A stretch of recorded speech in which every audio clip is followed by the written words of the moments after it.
আমি বারবার একটা কথা বলি যে এই দুনিয়াতে আল্লাহ ছাড়া আমাদের আপন বলে কেউ নাই।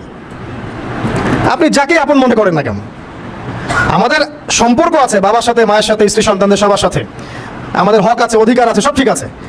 বিশ্বাস করেন আল্লাহ ছাড়া আপন বলে আপনার কেউ নাই। এই যে গার্লফ্রেন্ডকে আপন মনে হয়, এরা আপন না। স্ত্রী সন্তানদেরকে খুব আপন মনে হয়, আপনার মৃত্যুর পর 40 দিন সময় লাগবে না সব ভুলে যেতে। পিতামাতা ভাই বোন সবাইকে আপন মনে হচ্ছে, পিতামাতার স্থান বাবা মার পরে, আল্লাহ রসুলের পরে, সেটা ঠিক আছে, কিন্তু আপন আল্লাহ ছাড়া তারা নন। আপনি তাদের মনোপুতভাবে নিজে প্রতিষ্ঠিত হতে পারবেন না, তারা আপনাকে চিনবে না। বলে সারাটা জীবন তোর পিছনে এত টাকা ঢাললাম, কি করলি? কিছু করতে পারলি না।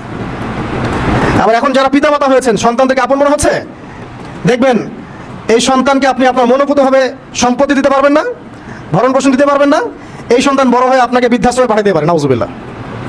অথবা আপনার সাথে এই সন্তানই খারাপ ব্যবহার করবে। আপন মনে হচ্ছে? আল্লাহ ছাড়া কেউ আপন না।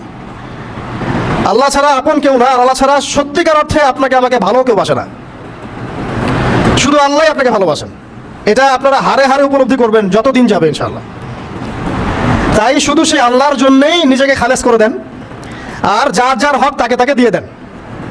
দুনিয়াতে শান্তিতে থাকার ফিলোসফি বলছি, philosophy of happiness in this হায়াতুদ দুনিয়া, সেটা হচ্ছে যার যার হক তাকে তাকে দিয়ে দেন, নিজের হক আল্লাহর কাছে চেয়ে নেন। আর দুনিয়াকে আপন মনে করবেন না, আল্লাহ ছাড়া কাউকে আপন মনে করবেন না।